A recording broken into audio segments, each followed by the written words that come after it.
I'm going to start off by saying hello to everybody. Good morning. I often say good morning, good afternoon, good evening, good middle of the night for those of you who are caught in one of those moments that parent carers often do.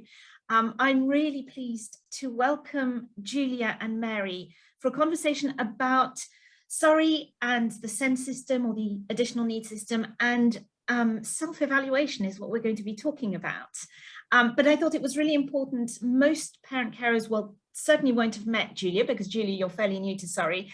And Mary, I think with your role, again, you're not necessarily in front of parents. So I thought it'd be really lovely to start by asking you to introduce yourselves. Julia, you're on the top of my screen. Can I start with you? Thank you. Yes, so Julia Katherine. I am new to Surrey. I'm really excited to be joining the team in Surrey. I'm Assistant Director for Inclusion and Additional Needs. I'm linked to the northeast of the county, but I also have a county-wide responsibility in terms of policy performance and practice, and that includes developing our new SEND strategy, which we're going to be talking about in a moment. And so in terms of my role, what that means is that I'm responsible for the services that support schools, mainly, where they have children with any sort of additional need, and obviously that also involves supporting children, young people and their families as well. Lovely, thank you so much.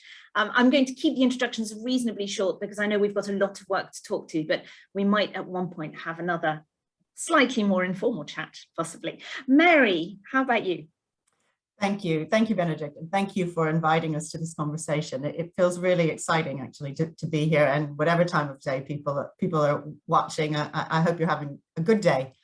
So I am Mary Burguieres. I'm the Assistant Director for Systems and Transformation at Surrey County Council. And Benedict, as you say, my role doesn't necessarily come out front and centre with parents and carers, but I'm responsible for developing system-wide approaches to improving our services for children and young people in Surrey. And what I really seek to do is to ensure that our services are coordinated around children and young people, so they're working really effectively for children. And the phrase that we're really using strongly now across Surrey, which is that no one is left behind. We don't leave anyone behind in that process.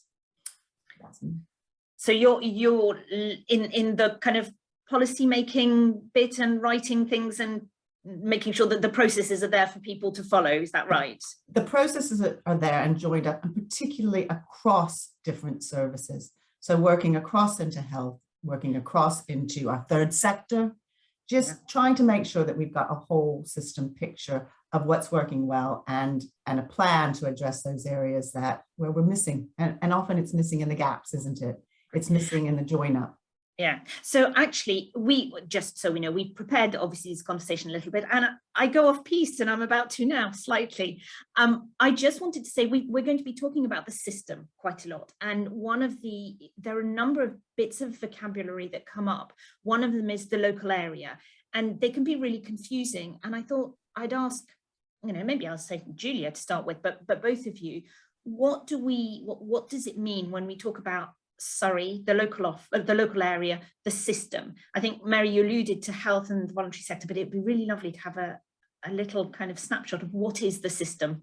Yeah, so it's all of those services and support for children with any sort of additional needs. So that's right across education, health services, social care, voluntary sector, and that also includes things like early help as well for families that may not have social care involvement. So it's a really, really broad range of services.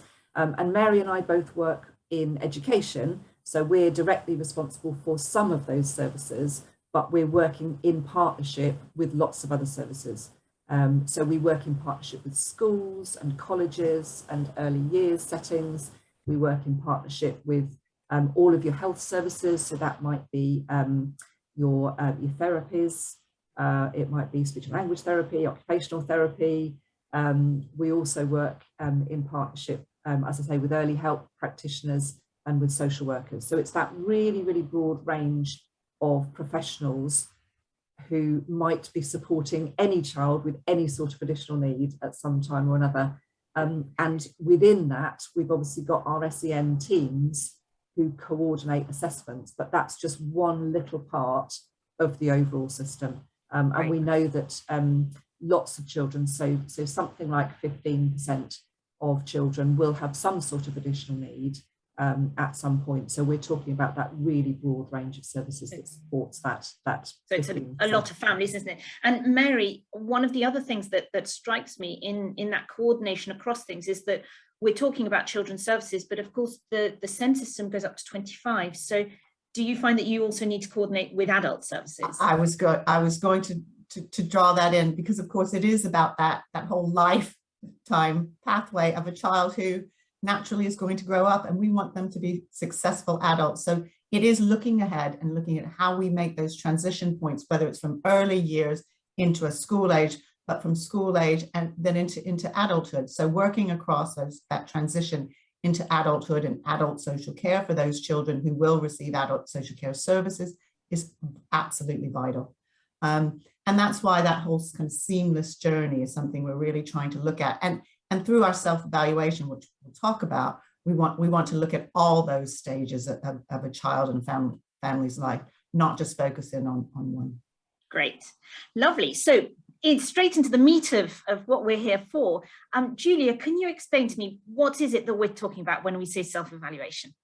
Absolutely. So self-evaluation is something that we do as part of our practice anyway, but we want to do that very much in partnership with families this year. So in Surrey, we have a SEND partnership strategy, which sets out our plan for what we want to do and how we want to improve services.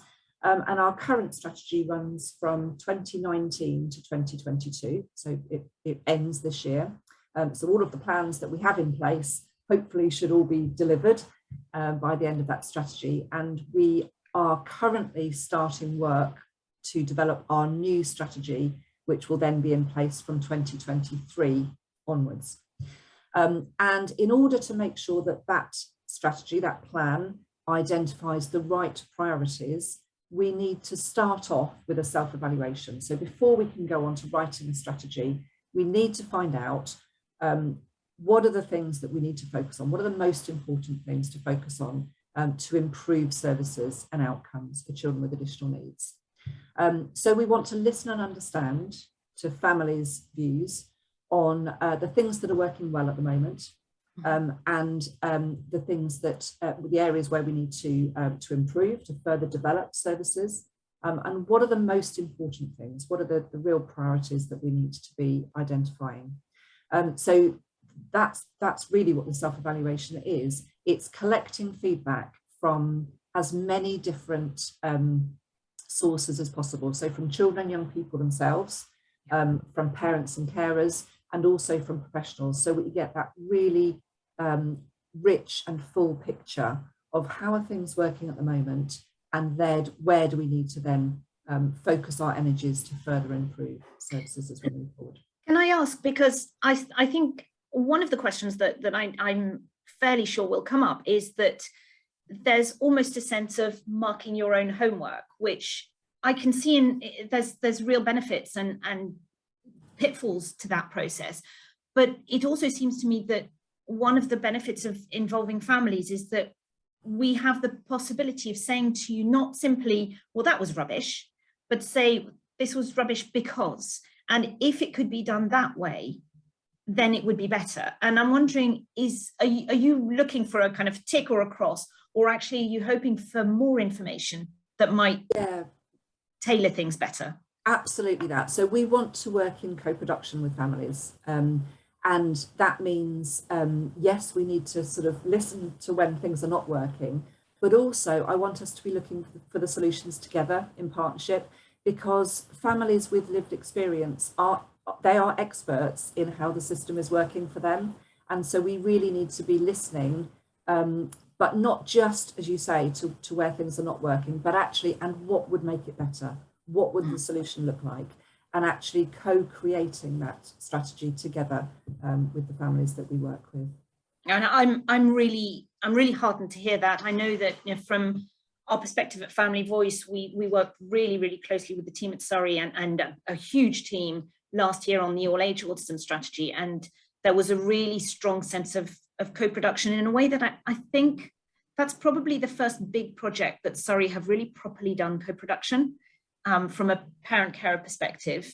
And we could see the changes because of that lived experience and real working together. So it's really good to hear it. And I think knowing that the system and yourselves are going to be open to out of the box thinking, to what parents actually say might make a real difference.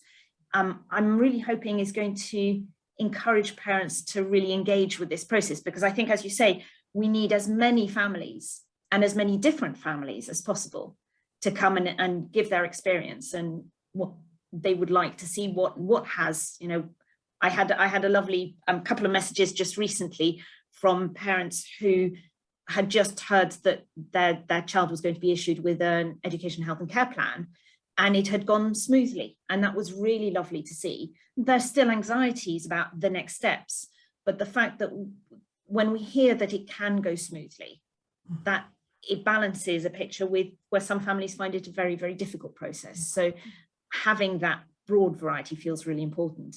I just want to add to that, you know, the biggest catalyst for change can be the views, the experience, the feedback from children and young people, from parents and carers. It's the most powerful catalyst for change, and it galvanizes all of us to do things different or even better. You know, the process was smooth, but what it would be even better if. So yeah. I just to reiterate to anyone watching, we really do want to hear the views, the voices, the feedback from as many parents and carers as possible, and particularly ones who haven't normally spoken up in the past, didn't feel like you needed to or wanted to, but it can be an even better if. The change that I would like to see happen is this. And that's the way that we can really knit that into our priorities and our focus, you know, for the coming year and beyond. Because sometimes change can't happen overnight, but actually you need that concerted focus over a period of time and knowing where you're trying to go. It's really, really important. Mary, can I ask you, because you've been here for a little bit longer than Julia, just based on what you've said, I've been I'm thinking of the Send Partnership Boards, that kind of group, where occasionally we will bring in either me or somebody else, or we have sometimes a young person come and gives their story. And I wondered if you could share how that makes you feel as somebody who works within the system, and does that change your perception of things when you come out of one of those meetings, having heard one of those stories? What is that doing to the way that you work?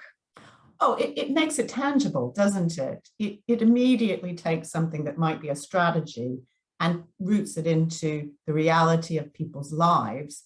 And you know, we all come together because we want to make people's lives better. So that is a unifying, a common purpose, but it gives you a sense of reality about how to do it and how to do it even better. And what makes a difference to people, whether it's a young person or a family. And I think, you know, I'll take an example where I think we have done that, not completely, but in our lead up to our current Send Partnership strategy, what we were really hearing from parents and carers and children and young people was what they really wanted was to be educated as close to home as possible. And their experience was far from that. You know, families really frustrated that they couldn't get the specialist provision for their child that they needed as close to home as possible, children traveling long distances. And that was just the feature in our system. So we committed as a partnership in our current strategy to children being closer to home as far as possible. Yeah. The way that that's been translated, so as a local authority, Surrey County Council has committed £140 million into expanding specialist provision in Surrey. It's a staggering, unprecedented, it never happened before, and I haven't come across a place that has made that kind of commitment. And it's starting. So we've got our strategy says that we've got the political and the organizational commitment. We've got 450 additional places now with by the end of the decade, well over 2,000 in total. Yeah, that makes a tangible difference. It really does. And I think one of the things that I think is important to point out in that piece of work is that there's been a huge amount of work, hasn't there, on figuring out what need do you need to meet in what part of Surrey? Because one of the things that we often see is, well, parents can be really skeptical. They've had a really difficult experience for the last decade at least.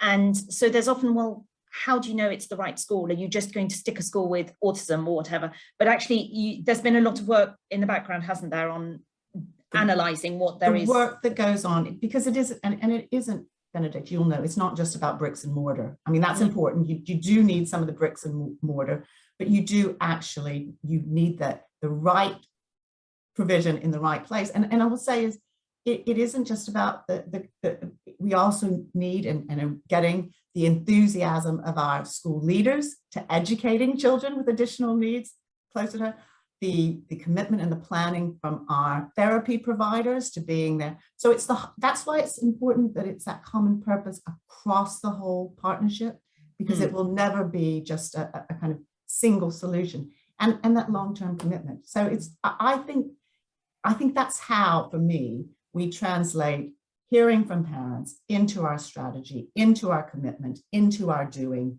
And you know, and it is, I think you've heard from families how it's really transformed their lives to have two siblings, one with additional needs, one without, in the same school.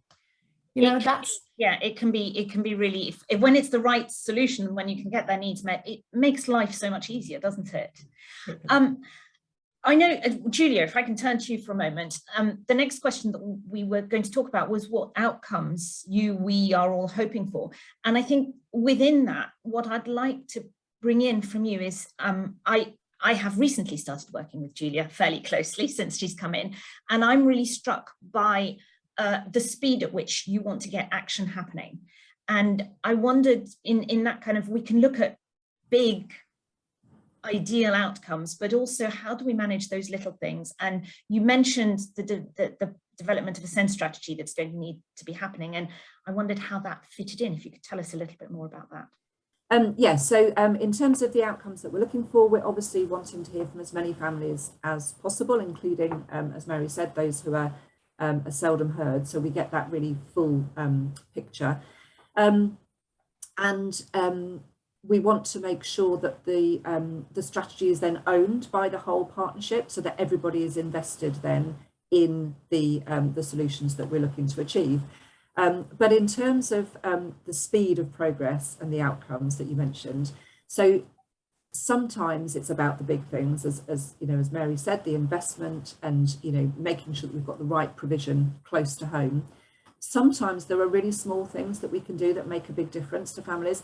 And I think that's why it's important to stop and listen and understand, and take the time to understand what families' experiences are and what the solutions look like. Because as professionals, we bring a particular knowledge, but families have, you know, an equal expertise in terms of their own experience. And so we might think as professionals that we know what's going to make the biggest difference, but actually it's families that can tell us what will make the biggest difference to them.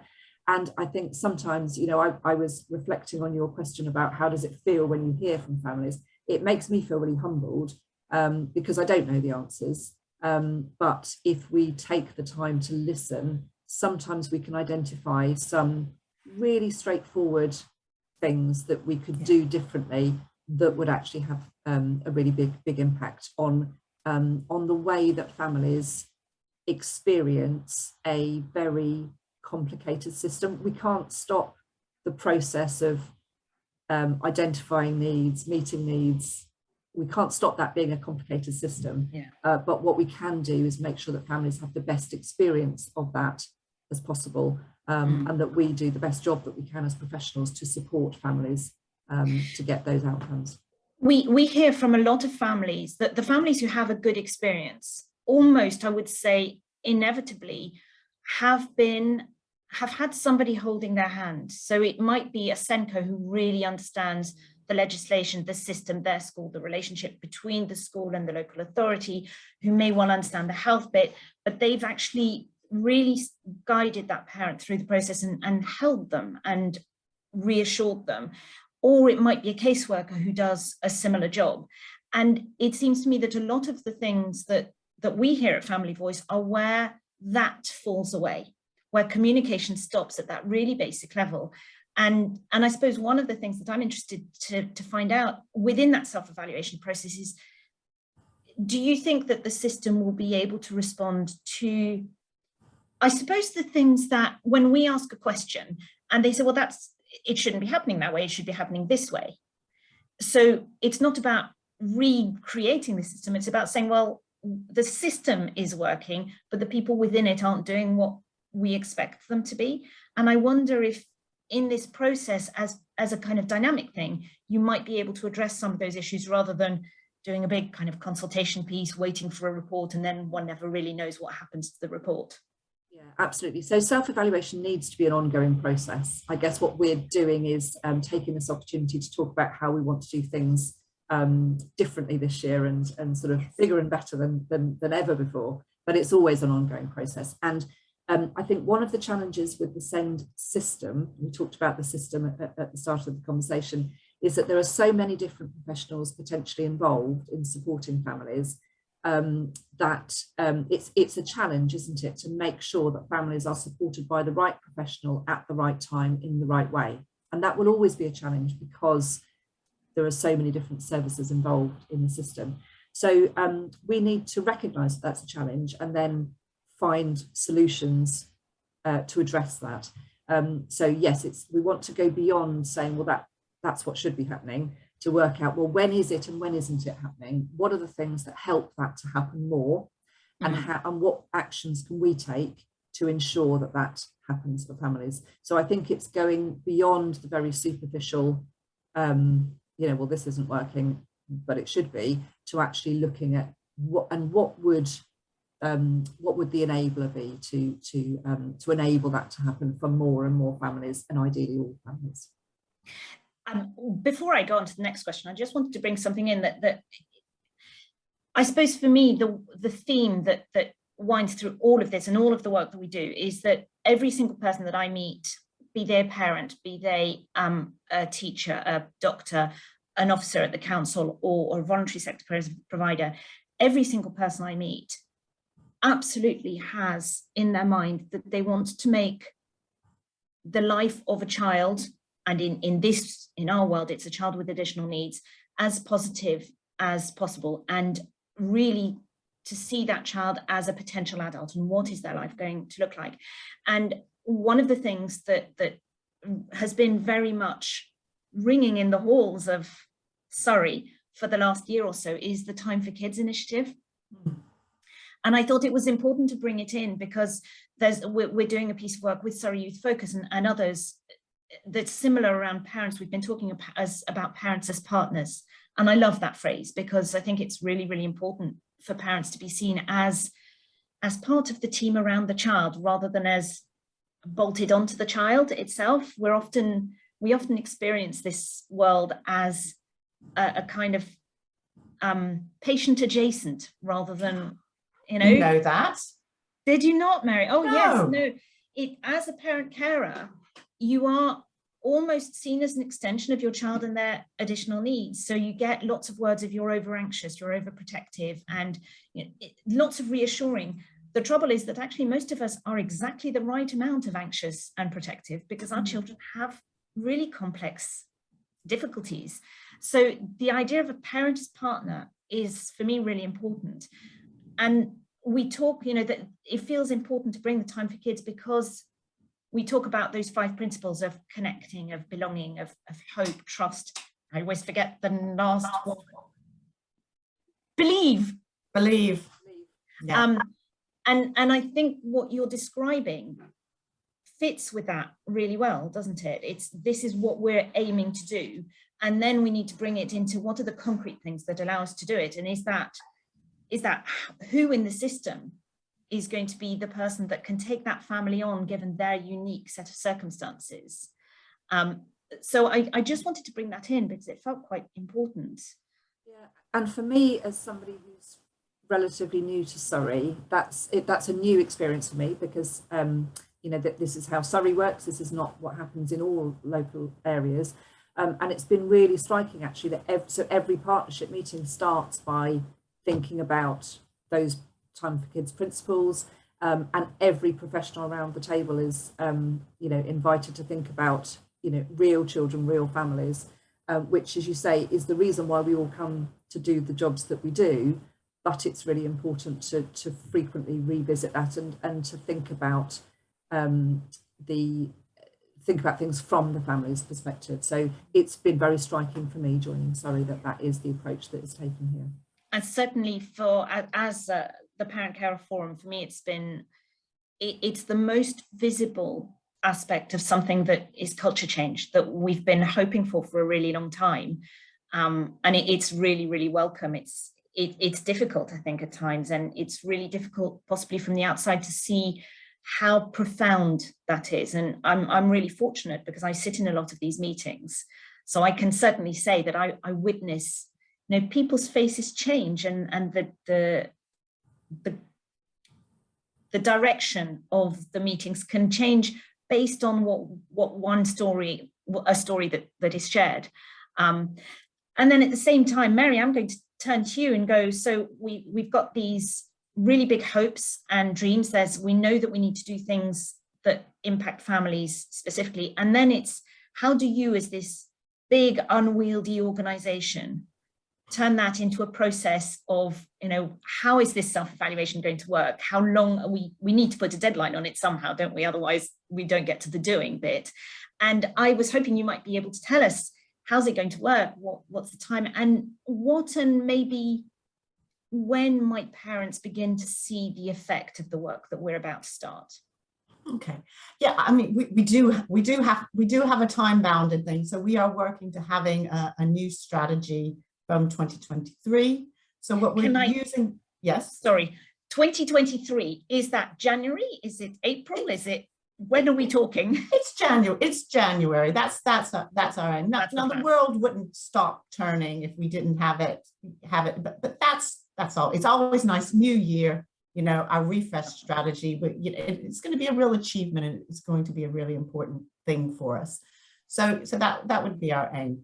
And so we're using this period now to hear from as many families as possible. We're working, as you know, Benedict, with and through Family Voice to reach out to as many families as possible to help us with this and provide their views. What we will be doing is a survey in, I think around May time, looking at Julia now, May time, certainly before the end of the academic year, all parents and carers, and we'll be kind of designing those questions based around what we're hearing from people. We think there'll be some themes that come out, so we want to go out with a survey as another form of getting feedback. We should be able to have a strategy in draft that starts to formulate some priorities for the autumn. Again, we'll go out, we'll ask people their views on that. Does it resonate? You'll know with the all age autism strategy, things will change. That's what's really important. That was one of the best things for me about the all age strategy, autism strategy, is that we had this big survey, then we had a series of workshops, and the strategy changed significantly after those workshops. The other thing that I'd like to point out, I often am a bit of a thorn in the side, I think, sometimes, and that tension between timeliness and the right thing can be really difficult, can't it? And I know with the all age autism strategy, there was a real conversation about, well, we actually need a little bit more time to get it right. And I think it's important, isn't it, to have a deadline, but also to be aware that the deadline isn't going to be stuck at if the product isn't right. Exactly. And you know, you might be thinking, why are we starting this in February? Why don't you start in the autumn? And it's to allow that time. And we know sometimes people, you may be too busy right now or your headspace is someplace else. So we need to give people up as much opportunity as possible to contribute. And there won't, and that could be in the autumn. You might say, well, actually do, but I'll have the time to really get into it in the autumn, and that's okay too. So we're just trying to extend it in not an endless process, but it is that cycle, and give it time for people to reflect and have some meaningful contribution, and for changes to be worked through, not in a kind of clumsy way, but actually in a way that actually, yes, we're progressing this in a way that's better. Yeah, and so we're looking at ideally having this new strategy in January. Do you think, I'm just wondering if there's any little bits that you think we might be able to say that families might see a difference starting to trigger. And we've seen a lot of change at strategic level in Surrey for the last couple of years, but they haven't yet been felt overall by families. And one of the things that I get asked quite a lot is when are we going to notice the difference? I recognize it's an impossible question in a way, but you possibly have a better idea of that than I do, because you are the other side of things. And I wondered what your thoughts were on that. Yeah, I think it's an ongoing process, isn't it? As we said before. So there will be things that behind the scenes are changing already. Yeah. And then the question as to when you'll see the impact of that, I think it depends on the things that are changing. So there's a lot of work happening in the background to try and improve things, and continual development. And then what we need to do is decide, well, how are we going to measure to check that what we said would change and improve is what's changing and improving? So yes, of course, we need to be asking families, and there are also some other ways that we can measure change as well. And then what we need to be doing is reporting back that change, so that we're very open and accountable in the way that we share that information back with families, so that families can see the changes that we've made, can see how we've measured that improvement, and can help us in this ongoing cycle of sort of plan, do, review, come back to that and say, okay, well, that's great, that first step, and then what would the next step be, and how can we make it even better, and what would be the further improvement that we would because it's true, isn't it? I mean, if you asked me what I wanted to change, I would give you one little thing, but that's not my end goal. Actually, there's about 10 different things, but let's start with that and show me that you can do this bit. My last question is, how can parents get involved? And I suppose what I wanted to do just before that is, you talked, Mary, about the fact that Family Voice is really involved in all of this work, which I think is really critical. But it's also important to know that I don't think anybody can do anything in isolation. And we work very, very closely with Surrey Youth Focus, who represent the third sector.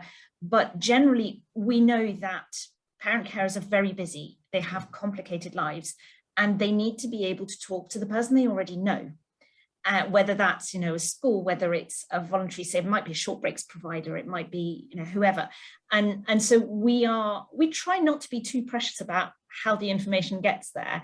We really encourage parents to come to us, because I suppose we represent that additional needs bit. But Julia, how can parents get involved? Well, yes, there's a number of ways. So yes, as you say, Family Voice are absolutely crucial as partners in this process, and it would be great for parents to come to give us their views via Family Voice. As Mary said, we're also going to be launching a large-scale survey in the summer term, so there'll also be an opportunity for parents to feed in via the survey, and we'll also use our local offer website to communicate out to families. So that is a really good way of staying in touch with what's happening and how things are developing.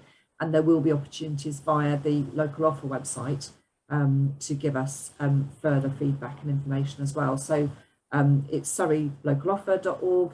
And if people haven't looked at it, it's a really helpful way of finding out any information about services for families where a child has an additional need in Surrey, but also for us to keep you up to date with developments as they progress.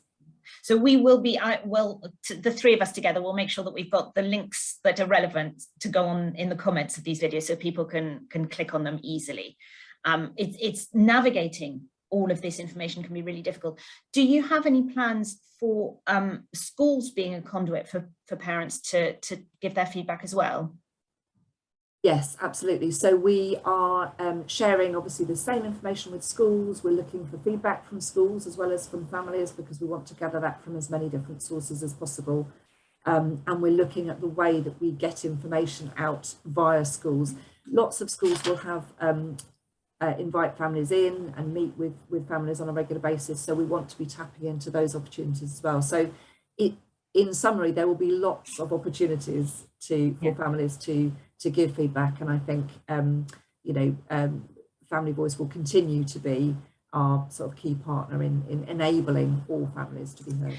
I think we've kind of come to the last end of the questions, but I think it's probably important for me to share that most of our members now, I hope, know that we produce a monthly overview which highlights both what we're doing with you and other partners, but also we collect the themes that we hear from parents, the quotes that we hear from parents, and indeed some of their children. When we've had our first meeting, I remember, Julia, you asked me, we were talking about the fact this self-evaluation is about what is life now. It's not going to be helpful if we look back 5 years, because things have actually changed a lot. However, the last year is quite important, isn't it? And so you'd asked me to put together a summary of the parent carer issues that we'd heard. So that's already gone into you. And as we collect them, I just want to let parents know that all of their information is regularly being sent into the system. And I put read receipts on so I can tell when people have looked at it. And the comments that I'm getting it was really interesting that in a meeting just last week, 3 different people referenced it. So it's really good to see that it seems to be becoming part of the culture to really listen to what families have to say. It is about listening, and it's about, whatever avenue that insight, intelligence, feedback comes from, there's no wrong avenue for it to come in. Obviously, coming through Family Voice, you provide you provide that, Benedict, your funnel, that funnel, and it's really important, and we get a real sense of that, the breadth of families' experiences coming through Family Voice, which is also really important. So that sense of no issue left behind, no one left behind. We get that comprehensive picture. Great, lovely. Those are rather brilliant words, Mary. And Julia, do you have any final thoughts before we say goodbye to people? Well, I think just to reinforce what's already been said about, we want to flag up that this is a real, this is about culture. This is about the way that we want to do things in Surrey from now on. And we want to be moving forwards together. We all want services to continue to improve. We all want outcomes for children and young people with additional needs and their families to continue to improve. So we're all working towards that same end. We will get there faster, and we will find the best solutions if we do that together. That's wonderful. Thank you so much. And I'm just going to say to parents, just keep an eye on this. I'll be coming to you with a number of conversations with bits of healthcare professionals and education and social care to talk about what each bit of the system is doing. And really any feedback, flood us. We've got events, and we're going to be probably the main kind of entry point for people to come and share their stories. So thank you so much, and I will wish everybody a really good weekend, because we're going to plan on this going out on Friday. Thank you very much. Thank you, Benedict. Thank you.